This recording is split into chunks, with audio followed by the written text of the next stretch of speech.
Ivory Scott, bro. Welcome back. Welcome back. My brother, it always feels like home here. Yes, sir. Yes, sir, man. Definitely glad to have you back, man. We got a pretty exciting album on the way, man. Finally. Yes, sir. Finally, man. The M.U.D album. Yeah. So can you talk to me a little bit? break down why you decided to call it M.U.D in the first place? It's crazy because it was like a pivot because like the album, my first album was supposed to be titled Ebony.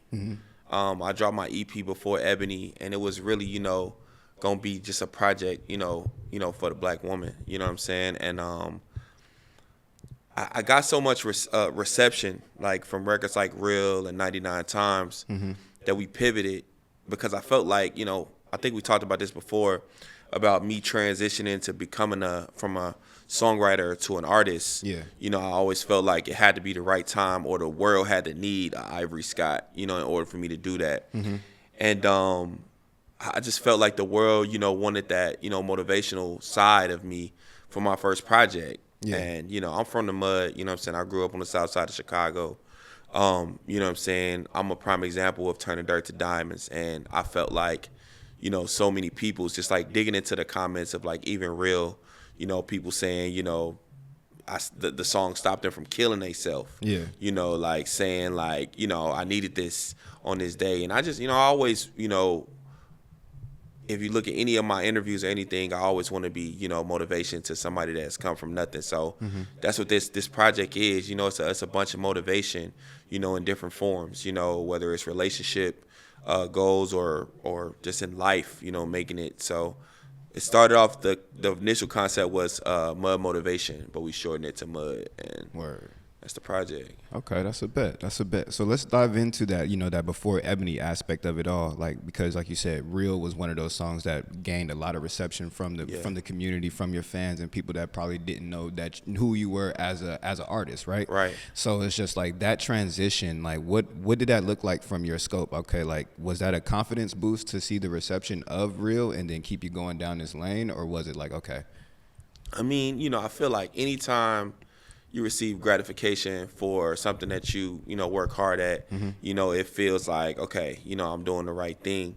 But more so, like, what motivated me the most is the message, what I'm saying, behind, who I am as a person, what I'm saying, and what I'm trying to do as a person, add into the universe, what I'm saying. And I just, so it definitely motivates me, what I'm saying, to keep, dropping it. And it's very exciting to, like, see, like, the reception, because, like, you touching real people. Yeah.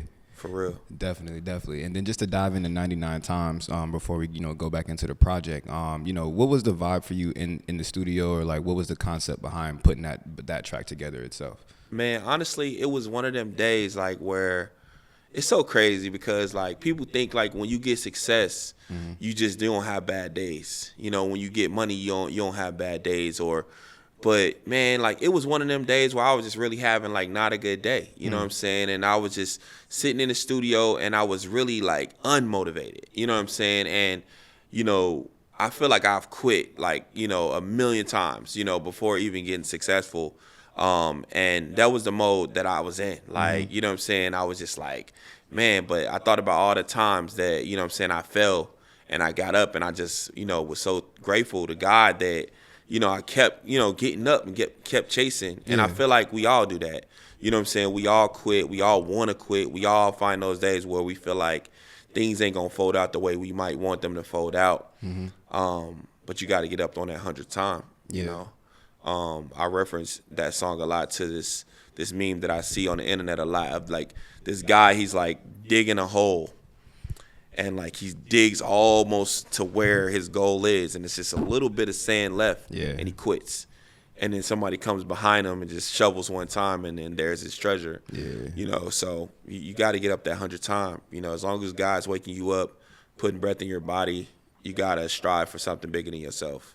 That's what 99 Times is for me. That's real, bro. That's real. And I like that concept because, like, I feel like you dropping 99 Times as a single before the project comes kind of leads into the first track on the project, which is 10,000 hours. Because you can only you got to go through the 99 falls to get up that 100 time while you're within your 10,000 hours. You know what I'm saying? 1,000%. Yeah. So like break that track down for me. Man, 10,000 hours is like it's like a pinch of, you know, of my life and like what I've like been through to get to where I am right now. And people don't understand, you know, a lot of people don't understand the value and the importance of getting your 10,000 hours in, and what you're trying to do. So, you know, it's just kind of like a constant testimony for me. Like the whole project is, but this is like the intro. You know what I'm saying? 10,000 hours, like that's what I had to, you know, put in to, you know, get all the plaques. Yeah. You know, get in the Grammys. You know, getting all those different accolades. That's what, you know, it took. You know, it took that 10,000 hours, and I'm still climbing. So Yes, sir. for sure, Still on the way. Still got more to come. for sure. Yes, sir. All right. So, like, you know, coming from that singer-songwriter background, pretty sure that you've always been, like, you know, in tune with your production of your project and everything like that. For sure. So what could one expect out of the production of this project versus before Ebony? Man, production, man. I always tap in with my bros. This project is like actually executive produced by my brother Hitmaker. Okay. So like that just brings in a conglomerate of like great producers. I've always been, you know what I'm saying, like a good beat picker. You know what I'm saying? Like it's weird, but I've always know the right production. So I feel like each song, you know what I'm saying, has its own significant like piece of production that gives its own energy. Like this project is like a bunch of different energies, a bunch of different vibes, you know what I'm saying? Word. But definitely that, so. Okay. Just trying to see, because you know how some people like to produce in a way that it tells like the of difference of stories and everything like that, but it's like one kind of sound or whatsoever. So just trying to see, like, are we going to calm down and then bounce back up for a little bit and then ride out, you know, stuff like that. Yeah, I feel like, you know, my focus is like, I've always like looked at myself as like a woke guy that wants to have a good time too.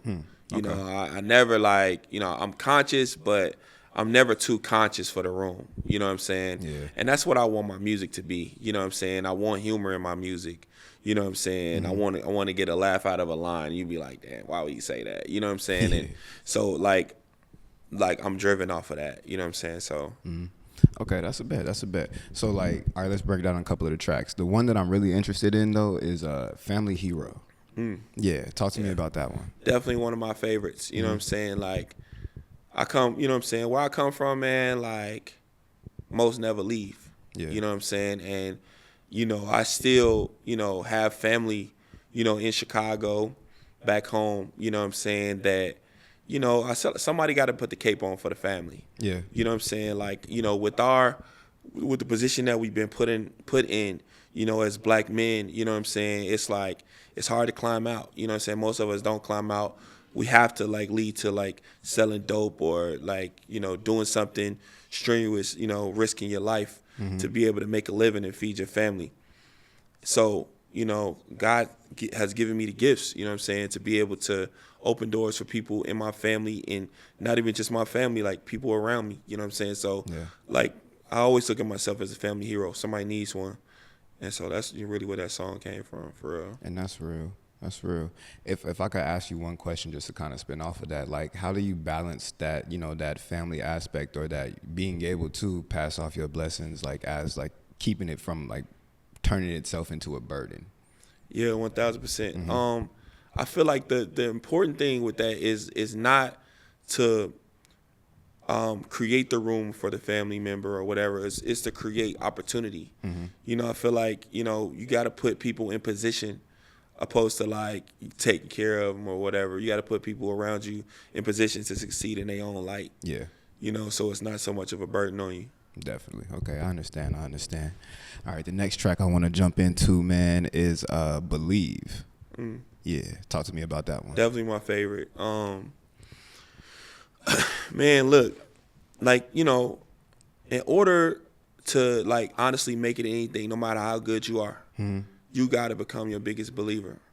Because you're going to get so many no's. You're going to go in so many doors that ain't going to be the right door. You're going to go to so many doors that you can't get open. Yeah. You're going to see, you know, so many places that you could never reach, you know what I'm saying? But you got to get up and you got to believe. You got to believe in yourself. You got to believe that you are that nigga. If you can't expect something crazy. This happened a while ago. I was in a session with Snoop. Okay. And a guy comes in the session, and Snoop lets him play some records for him. And Snoop's, he's going through the records, and he's playing the records, and dude's just like stiff as a board. Yeah. And Snoop stops his music, and he's like, "How you gonna expect you played this club record you ain't even moved to? Mm-hmm. How you gonna expect the room to move to it if you don't believe it's the best shit in the world?" Yeah. And I took a lot from that, because it's like, you have to be your biggest fan. You have to, you have to believe when it's impossible. You have to believe that it's a trophy at the top of the mountain, even though you never been there. Yeah. That's real. And then when you get there, act like you've been there before. No, for sure. Yeah. Shout out to Uncle Snoop, man. Shout out to Uncle Snoop for dropping gems, man. For sure.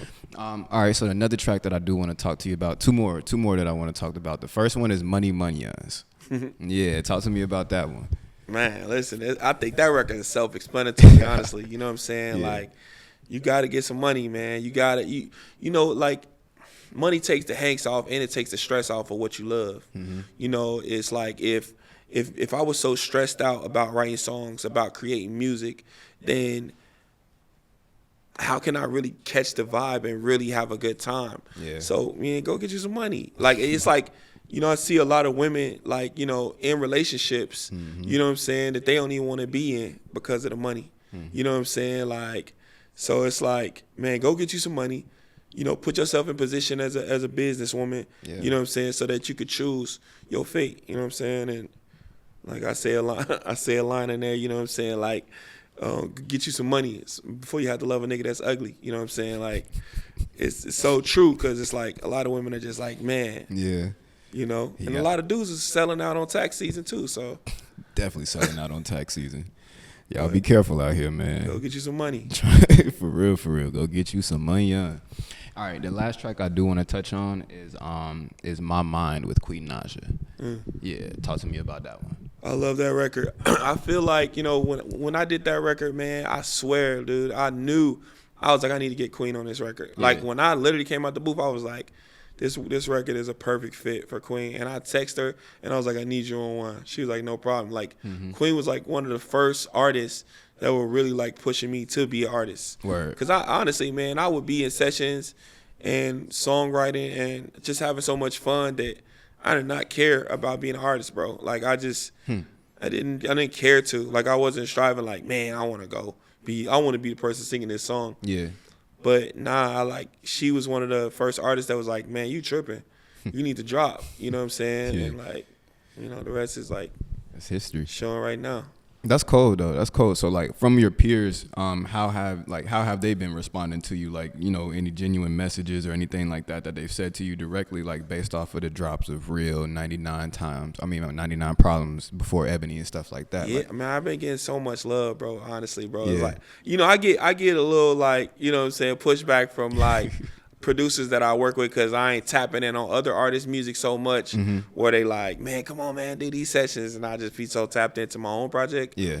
But like, as far as like artists, in the business that like I have a relationship with, you can see the love. I got features. I got Young Blue on my project. I got 2 Chainz on my project. I got my sister Tink, Yeah. Queen Naja. I got features from 2 Chainz, Ty Dolla $ign. You know what I'm saying? Yeah. Like so I'm blessed, you know what I'm saying, honestly. And it's like, that's inspiring, because people that's actually in the business, like doing this for real right now, and like are successful and seeing it in you, how could I not? Yeah. You know what I mean? I feel that 100%. So if there was one word or maybe a phrase that you would use to describe, like, who Ivory Scott is, where he is in life, like how he feels or whatsoever, like what would that word or phrase be? A reflection of your possibility.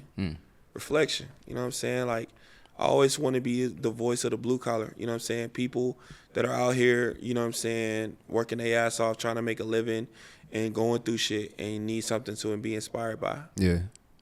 That's real. And like, this is a random question just based off of what you said though. It's just like, are you the type of person that really like looks in the mirror, like take that time to like really just 1000%. absorb yourself? Yeah. 1000%. I feel like self-evaluation is like the most powerful tool that we have. We should always be trying to reinvent ourselves and be better versions of ourselves for people that look up to us and be like, man, I want to be him.